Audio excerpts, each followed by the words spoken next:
पूरे पाकिस्तान में ये चैलेंज कर सकता हूँ कि जितना मुनज़्ज़म काम जो है ना वो तहरीक इंसाफ लेबर विंग हरीपुर ने किया है तो किसी ने भी नहीं किया। कि लेबर साइड यानी मजदूरों के हकूक़ की जो आप बात करते हैं तो वो कौन से हकूक़ हैं, उन पर थोड़ी सी रोशनी डालें। आप ये देखें कि जो इस वक्त स्कूल के ऑनर्स हैं जी, मेरा ज़ाती तौर पर अगर मैं किसी को पिन पॉइंट करूँ तो ये मुनासिब नहीं होगा। वो तो खुद ज़ाती तौर पर इतने पढ़े लिखे लोग नहीं हैं, ठीक है ना। वो तो इस शोबे में बिजनेस के लिए आए हैं ना। अस्सलामुअलैकुम नाजरीन, आपका मेज़बान बिलाल मुश्ताक BWJ TV के साथ आज आपकी खिदमत में हाजिर है। नाजरीन, हमारी टीम की कोशिश होती है कि ज़िंदगी के तमाम शोबा-ए-जात से ताल्लुक़ रखने वाले शख्सवारी शख्सियात का इंटरव्यूज़ करें, चाहे वो अदबी शख्सियत है, सियासी है या समाजी है। आज इसी तरह की एक सियासी और समाजी शख्सियत जो पाकिस्तान वर्कर्स फेडरेशन के डिविजनल रहनुमा, पाकिस्तान तहरीक इंसाफ के लेबर विंग हज़ारा रीजन के जनरल सेक्रेटरी ताहिर अमीन साहब मौजूद हैं, जिनसे हम उनके सियासी सफ़र और समाजी हवाले से भी बातचीत करेंगे। इसके साथ साथ उनका जो लेबर्स के हवाले से जो काम है उस पर भी हम उनसे पूछेंगे और लेबर्स के हकूक़ की बात भी करेंगे। अस्सलाम वालेकुम सर। वालेकुम सलाम। कैसे हैं सर? शुक्र है अल्लाह का, खैरियत से। सर, सबसे पहले तो आपको हम अपने BWJ TV चैनल पर खुशामदीद कहते हैं। बहुत शुक्रिया जनाब। सर, मेरा आपसे सवाल है कि आपके सियासी सफ़र का आगाज़ कब हुआ?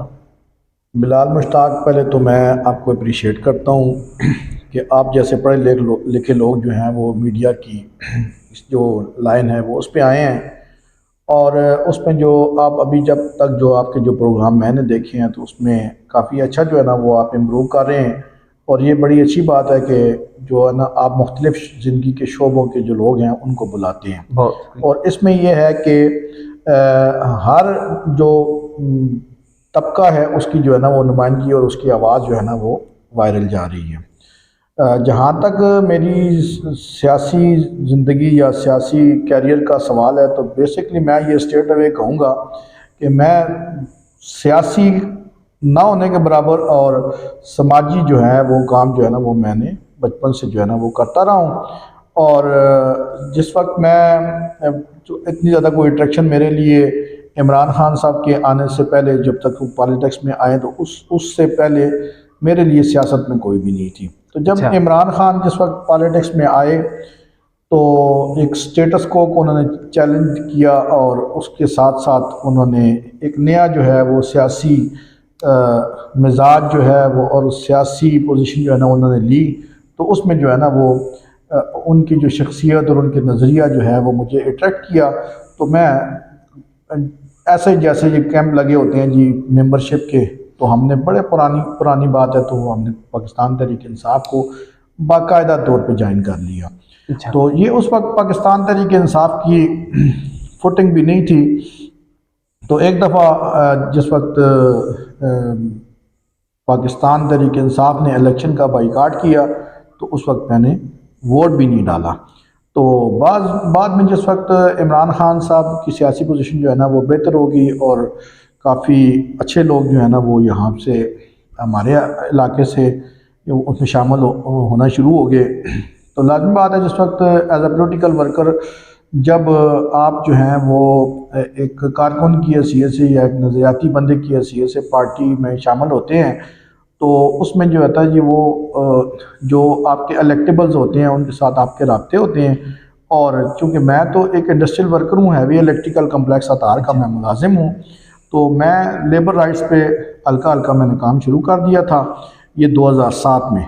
तो उसके बाद जब पाकिस्तान तहरीक इंसाफ जिस वक्त हरीपुर में जो है ना वो अपनी पोजीशन लेगी तो फिर मुझे उस वक्त पार्टी ने जो है ना वो डिस्ट्रिक्ट प्रेसिडेंट का जो है ना वो ओहदा मुझे यूसुफ अयूब खान साहब ने और जो हमारी जो क़यादत थी उन्होंने मुझे ऑफ़र किया। तो मैंने उसको कबूल कर लिया। तो इस तरह से जो है ना वो मैं पाकिस्तान तहरीक इंसाफ के लेबर विंग के सदर की हैसियत से जो है ना वो मैं एक्टिव हो गया। और अल्लाह की मेहरबानी से बहैसियत सदर पाकिस्तान तहरीक इंसाफ लेबर विंग हरीपुर मैं ये दावे के साथ कहता हूँ कि जितना मुनज़्ज़म काम मज़दूरों के लिए पाकिस्तान तहरीक इंसाफ हरीपुर के प्लेटफार्म से और हज़ारा लेबर फेडरेशन के प्लेटफार्म से और साथ पाकिस्तान वर्कर फेडरेशन के प्लेटफार्म से जो है ना जो हमने किया है वो मैं पूरे पाकिस्तान में ये चैलेंज कर सकता हूँ कि जितना मुनज़्ज़म काम जो है ना वो तहरीक इंसाफ लेबर विंग हरीपुर ने किया है, तो किसी ने भी नहीं किया।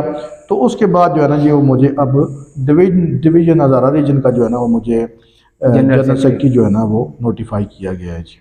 अच्छा सर, आपने तो हमें कह दिया कि आप समाजी शख्सियत ज़्यादा हैं और सियासत में अमल दखल उस तरह नहीं है जिस तरह समाजी है। हम देखते रहते हैं, सोशल मीडिया पर भी देखते रहते हैं आपकी सियासी सरगर्मियाँ, तो हमें तो ऐसे लगता है कि सियासी और समाजी जो आपकी सरगर्मियाँ वो बिल्कुल साथ साथ जा रही हैं। तो मेरा सवाल ये है कि पाकिस्तान तहरीक इंसाफ में, या हम ऐसे कह लेते हैं कि सियासत में टोटल कितना अरसा हो गया है आपका?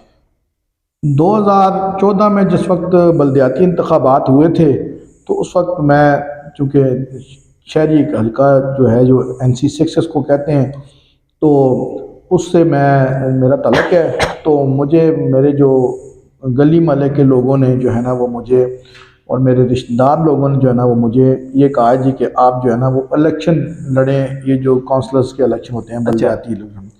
तो मुझे उन्होंने काफ़ी ज़्यादा इंसिस्ट किया जी कि जनरल काउंसलर की सीट पर। मैंने कहा, मैंने फिर उनके साथ मशरूत ये किया, मैंने कहा जी अगर मैं इलेक्शन लड़ूंगा तो मैं लेबर काउंसलर की सीट पर लड़ूंगा, जो मेरा पैशन है। अब लेबर काउंसलर उस एक दो इलेक्शन मैंने लड़े हैं, एक मैं हारा हूँ और एक मैं जो है ना अभी मैं NC6 से मैं मेंबर हूँ। तो इस तरह है कि जब मैंने उनके साथ ये शर्त रखी कि मैं इसी सीट पे आऊँगा। अभी आपको ये भी पता होना चाहिए कि जो लेबर काउंसलर की सीट पे इलेक्शन लड़ता है उसका मुकाबला बड़ा सख्त होता है, वो 1 to 1 मुकाबला, यानी एक सीट होती है उसकी। अच्छा। और उसके बाद जो है ना वो या जीतता है या हारता है। जो जनरल सीट होती है उसमें 3-4 पोजीशनें होती हैं और उसमें चेयरमैनशिप भी होती है, इसमें चेयरमैनशिप नहीं है। अच्छा। तो मेरा ये ख्याल था ये जी कि अगर मैं ये भी थोड़ा सा व्यूअर्स के लिए समझाने की कोशिश करूंगा कि जो लेबर काउंसलर की सीट है लोकल गवर्नमेंट एक्ट के तहत, तो वो जो इंडस्ट्रियल वर्कर और छोटे ज़मींदारों का नुमाइंदे की हैसियत से, और वही बंदा जो है ना जो फार्मर जो उसमें जो लिखा हुआ है कि जो बंदा IRA इंडस्ट्रियल रिलेशनल एक्ट में जो वर्कर की डेफिनेशन में जो बंदा आता है जी, वो बंदा इस पे जो है ना एलिजिबल है। अच्छा। तो ये ज़्यादातर लोगों को नहीं पता और बदकिस्मती है हमारे लेबर काउंसलर्स की जो है ना। मेरा अभी भी टर्नओवर हमारा काफ़ी ज़्यादा बाकी है, तो मेरी जो कोशिश जो है ना वो जारी है जी कि मैं लेबर काउंसलर्स को का एक ग्रुप इकट्ठा करूं और उसकी एक तंजीम बनाऊं, या ग्रुप की सूरत में जो है ना वो हम छोटे किसानों के लिए और इंडस्ट्रियल वर्कर के लिए ख़ास तौर पर जो है ना जी वो मतलब बल्दियाती नुमाइंदे जो है ना वो अपने जो नुमाइंदगी का हक़ है वो अदा करें, जो उनके बारे में लोकल गवर्नमेंट एक्ट में लिखा हुआ है। सर, लेबर राइट्स के हवाले से बात करता हूँ कि लेबर राइट यानी मज़दूरों के हकूक़ की जो आप बात करते हैं, तो वो कौन से हकूक़ हैं, उन पर थोड़ी सी रोशनी डालें। बिलाल ये जिनका सामना जो है हमारे मज़दूर आए रोज़ कर रहे हैं। बिलाल बात ये है ना जी कि यहाँ पे वो चीज़ प्रैक्टिस में आई हुई है कि जो कानून की किताबों में किसी आखिरी दर्जे में भी नहीं है। अच्छा। मिसाल के तौर पर ठेकेदारी निज़ाम है जी। अब ठेकेदारी निज़ाम जो है वो कानून में मौजूद नहीं है, जिसको आप आउटसोर्स कहते हैं, ठेकेदारी निज़ाम या थर्ड पार्टी सिस्टम कहते हैं यहाँ पर, वो है ही नहीं है। और उसमें जो है ना वो मज़दूर को बहुत ज़्यादा नुकसान है, ख़ास तौर पर उसकी जो मराहत है।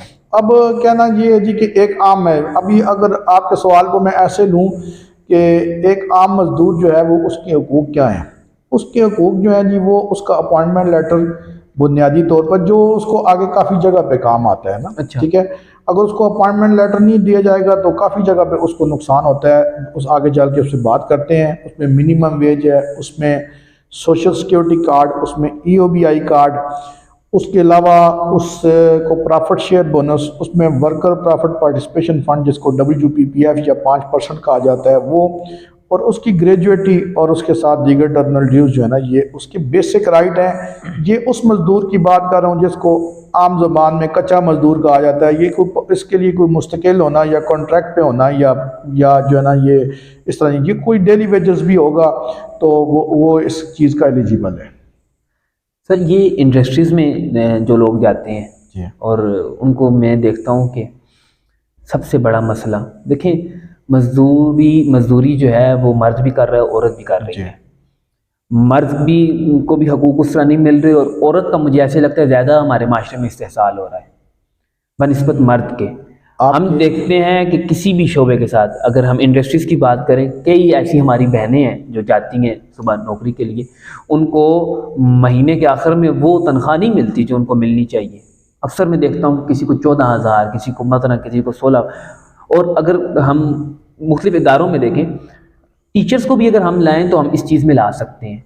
अब वो फीमेल्स हैं, मर्द को फिर अच्छी तनख्वाह मिल जाती है, लेकिन फ़ीमेल्स को मैं देखता हूँ कि 7-7, 8-8 साल से वो जुड़ी हुई हैं किसी इदारे में या इंडस्ट्री में, तो 12-12, 13-13 हज़ार रुपये कमा रही हैं। इस पर थोड़ी सी बात करें।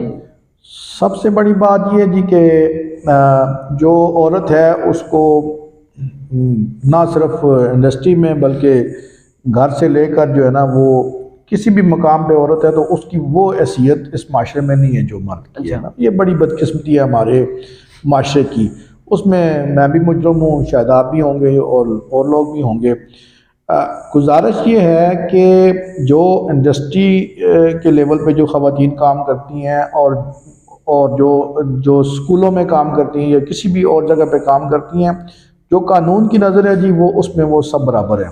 अगर मिसाल के तौर पर जी इस वक्त जो एग्जिस्ट कर रही है जी 32,000 रुपया मिनिमम वेज 8 घंटों के एवज़ जो है ना वो उनको मिलनी चाहिए महीने के एंड में, और उसमें उसकी इतवार की छुट्टी भी है उसमें, और उसके अलावा दीगर जो सिक लीव्स हैं, जो कैजुअल लीव्स हैं, और जो उसमें ख़वातीन के लिए मैटरनिटी लीव्स भी हैं। ये सारा कुछ जो है ना जी ये कानून में तो है। पाकिस्तान में बदकिस्मती के साथ मैं ये अगर कहूँ, मैं ज़्यादा किसी की मुखालफत पे नहीं जाना चाहता, लेकिन पाकिस्तान में कानून जो है वो बड़े खूबसूरत किताबों में बने हुए हैं, लेकिन उस पर अमलदारी जो है वो बिल्कुल किसी भी जमात ने, मतलब ये है कि इस लेवल पे वो नहीं गई कि वो जो है ना वो इस तरह की अमलदारी जो है ना वो बड़े अच्छे तरीके से करवा सके।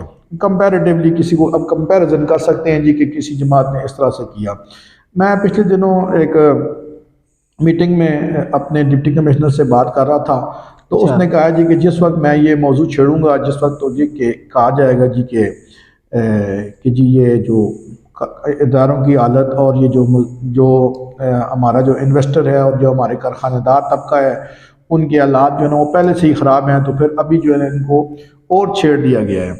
तो मेरी गुजारिश ये होगी कारखानेदारों से भी और मेरी लेबर डिपार्टमेंट से भी, social security, EOPI, worker welfare board, ये रेलिवेंट डिपार्टमेंट्स हैं लेबर्स के साथ। अच्छा। और डिस्ट्रिक्ट गवर्नमेंट जो होती है वो तो होती ही होती है। इसमें मेरी ये गुजारिश होगी जी कि आप लोग जो हैं वो कम अज़ कम लोगों को जो इतनी मराहत दें कि जो उनकी बेसिक नीड जो है ना वो पूरी कर सके, ठीक है ना। उसमें जो मिनिमम। अच्छा, मैं यहाँ पे एक और बात करूँ कि हुकूमत की तरफ से तो आपने भी बात की कि 32,000 रुपया मुकर्रर कर दी गई है कि तनख्वाह एक मज़दूर को लाजमी मिलनी चाहिए। जी जी।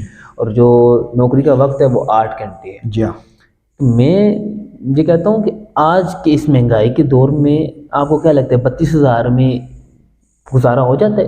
बुनियादी ज़रूरियात जो है पूरी हो जाती है? देखें 32,000 में गुजारा तो नहीं होता, ये तो अंडरस्टूड बात है। हर घर के 2-2, 4-4 बंदे जो है ना वो कमाने वाले हैं।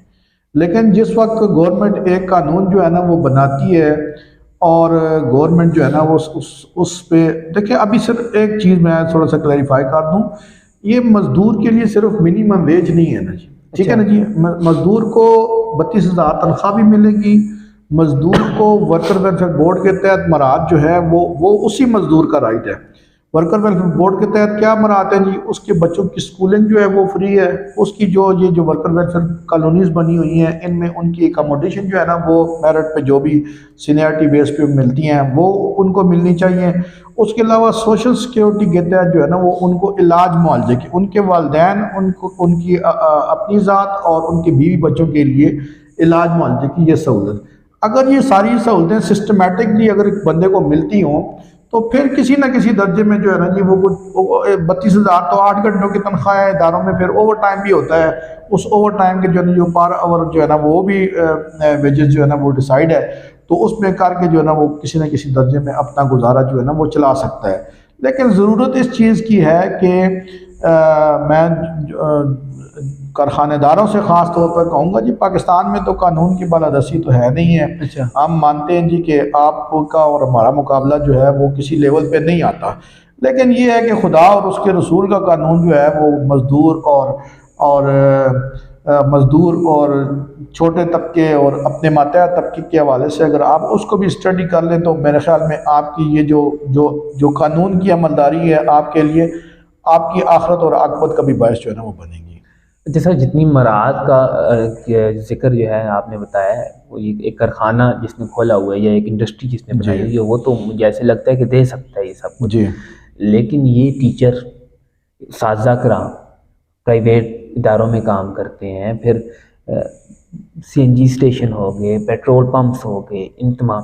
अब बाज़ इदारे तो ऐसे हैं कि वो कहते हैं कि हम इतना ज़्यादा कमाते ही नहीं हैं, तनख्वाहें मुश्किल से हम दे रहे हैं, तो उन पे आप क्या बात करेंगे? मिसाल के तौर पे एक है ही नहीं, आमदनी है ही नहीं एक इदारे की, वो एक सेटअप स्टार्ट किया जा रहा है, इतनी एक तालीमी इदारे की बात करते हैं, उन पे 100-150 तादाद है उनकी, उतना होने के बराबर वो जो है उनसे फ़ी ले रहे हैं बच्चों से। टीचर्स अब लाजमी आपने रखने हैं, उनको पढ़ाना है बच्चों के लिए, तो उनकी वो कैसे देंगे? बिलाल, मैं ज़ाती तौर पे उस नज़रिए का कायल हूँ कि या तो आप एक वेलफेयर ऑर्गेनाइजेशन जो है ना वो रन करें, ठीक है ना जी, जिसमें आपके पास जो है ना वो एम्प्लॉयज़ नहीं होंगे, वो फिर आपके पास वॉलंटियर होंगे, ठीक है ना जी। आप जो है ना वो कहेंगे जी हम बच्चों को कि ये वेलफेयर स्कूल है और इसमें जी हम एक माइनर सी जो है ना वो लेते हैं, फ़ीस लेते हैं, और उसके बाद जो है वो हम जो है ना जी वो अपने पास से ये सब्सिडाइज जो है ना वो काम कर रहे हैं। और उसमें ये जो हमारे जो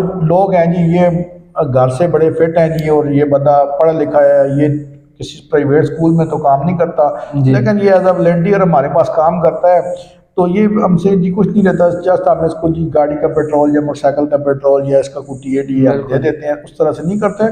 बाकी देखिए जिस वक्त भी कोई बंदा करता है, आप खुद एजुकेशन सेक्टर के लोग हैं और आप पढ़े लिखे तबके से तलक रखते हैं, आप ये देखें कि जो इस वक्त स्कूल के ऑनर्स हैं जी, मेरा ज़ाती तौर पर अगर मैं किसी को पिन पॉइंट करूँ तो ये मुनासिब नहीं होगा, वो तो खुद ज़ाती तौर पर इतने पढ़े लिखे लोग नहीं हैं, ठीक है ना, वो तो इस शोबे में बिजनेस के लिए आए हैं ना।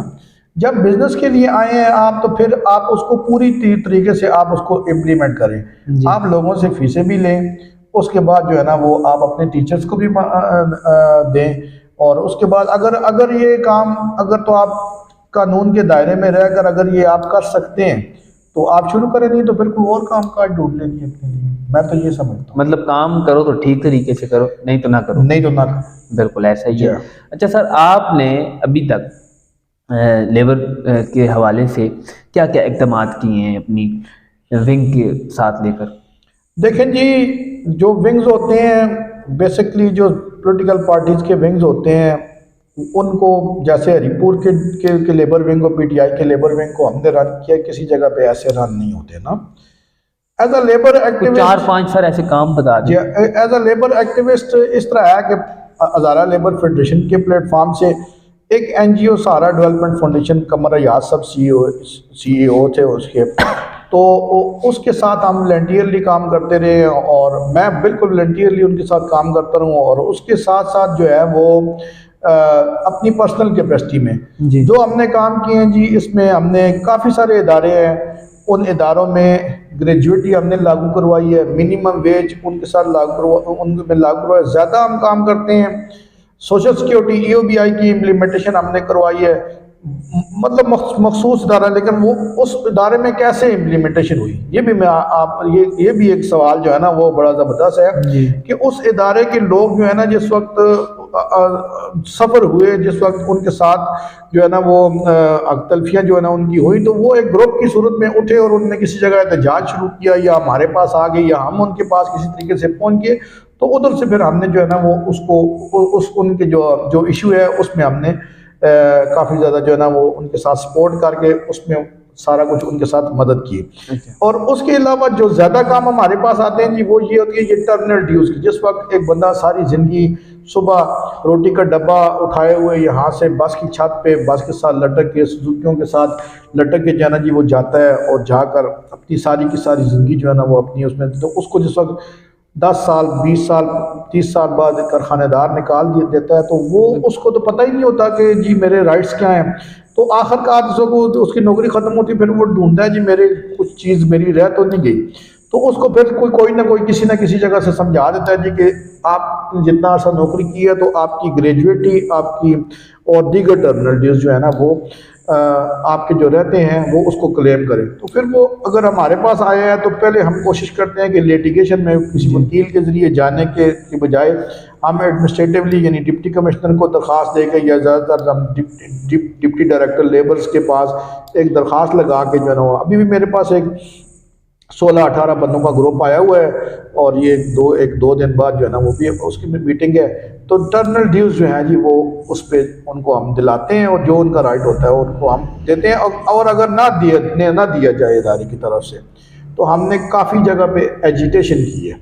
अच्छा, हमने कैंप लगाए हैं उनके सामने। अच्छा, और उसमें पुलिस फिर जिस वक्त ये कैंप्स लगते हैं जब एहतजाज होता है उस वक्त फिर सारा कंट्रोल जो है वो पुलिस और फिर डीसी के पास चला जाता है, या फिर उनका फैसला थानों में होता है या फिर डीसी के दफ्तर में होता है। फिर लेबर डिपार्टमेंट जो है ना वो बीच से माइनस हो जाती है।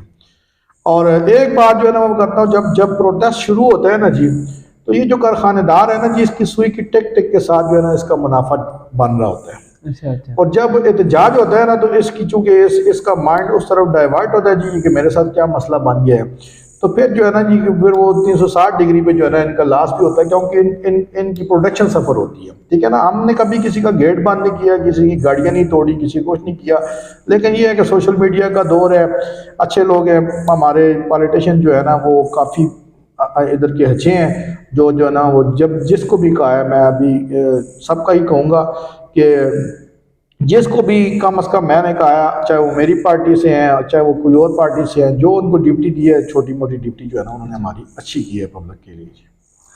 सर आपका बहुत बहुत शुक्रिया, आपने अपना कीमती वक्त हमें दिया। बहुत शुक्रिया बिलाल, मैं फिर शुक्रिया अदा करूँगा आपके टीवी का कि आपने एक अच्छा काम जो है ना वो शुरू किया है। आप पढ़े लिखे लोग हो और मुझे उम्मीद है जी कि इस सिलसिला जो है ना वो बड़े अच्छी तरीके से आगे जारी रहेगा। बहुत thank you very much sir. नाज़रीन, ये थे ताहिर अमीन साहब जिन्होंने मज़दूरों के हकूक़ के हवाले से तफसीलन गुफ्तगू की है और बग़ैर किसी फ़ायदे के मज़दूरों के हकूक़ के लिए आवाज़ बुलंद करते हैं। और मेरी गुजारिश है कि तमाम लोगों से इनका साथ देना चाहिए और मज़दूरों को उनका हक़ मिलना चाहिए। नाज़रीन, अगर आपको हमारी वीडियोस पसंद आ रही हैं तो हमारा यूट्यूब चैनल सब्सक्राइब कीजिए, हमारा फेसबुक पेज फॉलो कीजिए, लाइक कीजिए, शेयर कीजिए।